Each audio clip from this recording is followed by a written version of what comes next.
folks. Hey folks, David Simpson. I'm back with another one of these outrageous videos. This dude is tripping. You know, that's what many of you say. This dude is tripping. He gotta be tripping. What is he high on? Fear. I'm high on fear of the people of the United States of America. Why?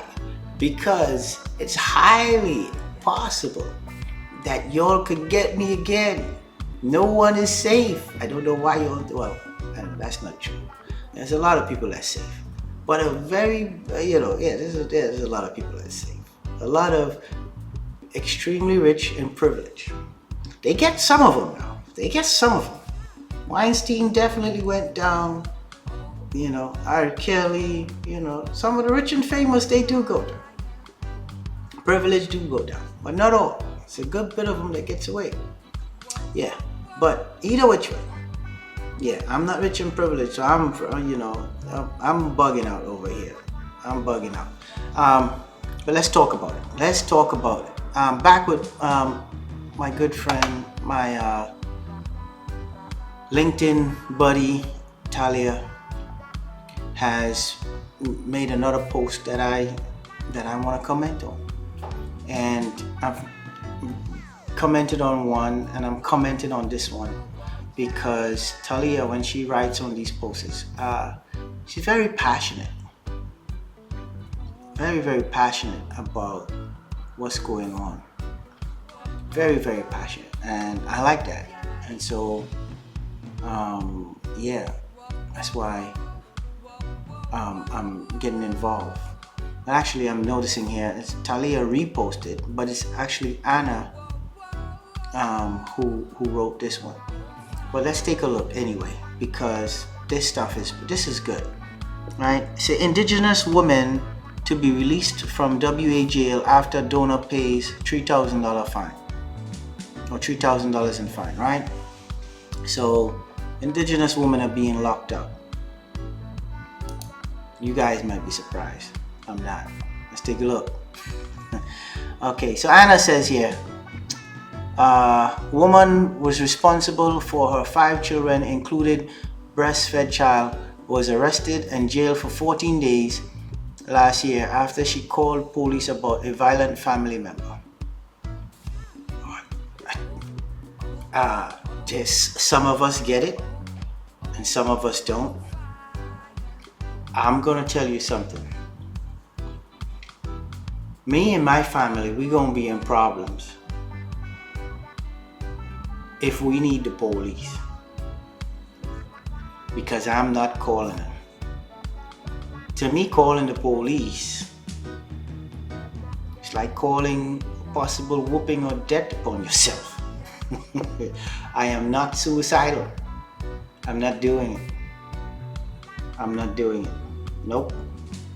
From the time I hear police or anything to do with them being around, and I have no hate or no animosity against any of them. I want you to know that. I can walk past the police on the road and not think something bad about them or anything like that. I can shake their hands if I wanted to. I'm not bothered by the police. I feel sorry for many of them. I pity many of them that have gotten themselves in that position to take on a job like that, where one day they get to be a hero, and the next day they're a villain, or the majority of days they're a villain. I wouldn't want that job, right? So I ain't got nothing against them. I'm not calling you because the evidence is there, the facts is clear. Calling the police can result in a black man or a man that looks like me, brown skin, right, being whooped to death or being falsely incarcerated. I'm not up for that, so I'm not calling the police, period. I don't want it. No, I'm sorry, right? Perfect example. Indigenous woman calls the police. She's in danger. She ends up in prison for 14 days. Her kids end up without their parent or their guardian for 14 days. Her life is in crisis for 14 days or more because she called those who were supposed to be heroes, those who were supposed to be protecting. Yeah, good luck with that. Let's take a look at what else is here. At 17 and with no prior convictions, Miss Du, I don't know how to pronounce her name, was fined $200 for refusing to give police her name and address after being found drunk and sleeping in the street. Right, so the young woman, Indigenous it seems, it's one strike, right? Marginalized community, and has a drinking problem, possible mental issues, possible behavioral issue. Problem 2, young. 3, ripe, absolutely ripe to enter the system. It was like finding $100 bill. That's what it was like to the officers. It was like walking the street and finding a stash, the cash on the ground. What? Who dropped this money? Let's move on. Yeah, I said it. I said that shit too. Tamika Muller. Yeah, I'm just gonna stop butchering people's names, okay? I keep telling you, I wasn't educated. You gotta forgive me. Was found naked and injured in the street after being bashed by her partner. She was agitated and kicked the responding police officer in the chest, prompting them to charge her with assault. Again, it's easy money. Indigenous means marginalized. No one is coming to protect you. No one is reaching out to help you. You are an easy target for the slave industrial complex, also known as the prison industrial complex. You are primed and ripe for that business, for folks to make money. They see you, it's just easy money. It's like walking the street and finding a suitcase or the brown bag full of $100 bills. Who's not gonna pick it up? What do you expect from folks who were programmed to see marginalized people on the street and treat them like slaves and treat them like money, like cash? They go cha-ching. It's like when the state troopers see me driving down the road.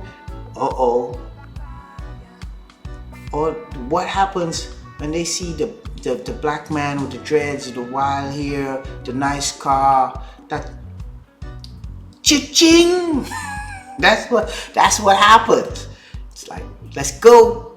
They gotta come after you. They gotta see if you really, they gotta investigate. They gotta see if you really that money. They gotta check you out. They can't just let that money drive by. It's the same thing. Same exact thing. Indigenous woman, out of control, behavioral issues, mental issues, struggling to find her way, ripe for the system. Let's get her off the street, put them in the system, and make some money. That's what that stuff is about, right? All these cases, and Anna is saying here that these cases show that police prioritize a punitive response to minor offending by Indigenous women over their history of domestic violence. According to, right, no. What are you talking about? No, Anna. It's not about their history of domestic violence. It's the fact that they are easy targets. It's the fact that no one of great importance or the greater society of great importance do not care about indigenous women. They have nothing to offer them unless they are incarcerated, where they can then tax the majority of us in the community for housing them. So whenever an indigenous person makes it easy for them to be targeted and reaped and plucked and put into the business of the so-called justice system, what do you think is going to happen? That's what's going to happen. That's what it is. It's not about them being, no one is targeting them because they were themselves abused by others. No. They're targeting them because folks like you don't often cry out and reach out on behalf of these folks. What you're doing here is not usually done. Okay, Anna? You are going above and beyond to shine a light on what's happening to these marginalized folks. The fact that they are being prodded and poked and picked at to be slaves in the system, and you are stepping up on their behalf. And this is not common. And so, because this is not common, this is why the folks in the system are doing what they do, because they were programmed to do that. They were programmed to do it, right? And the majority of us were programmed to allow them to do it. But it seems, Anna, that you are, it seems, Anna, let me say this, like you have taken another pill. It seems like Anna has taken a pill that has distorted the matrix reality that we're all in with this police stuff and this so-called justice system stuff, where everyone who has a behavioral problem or marginalized needs to be enslaved and locked away for extensive periods of time so that others could benefit financially. Anna seems to have taken a pill and fallen out of that a little bit. Yeah. That's what's going on here. Of course, they're the fastest growing.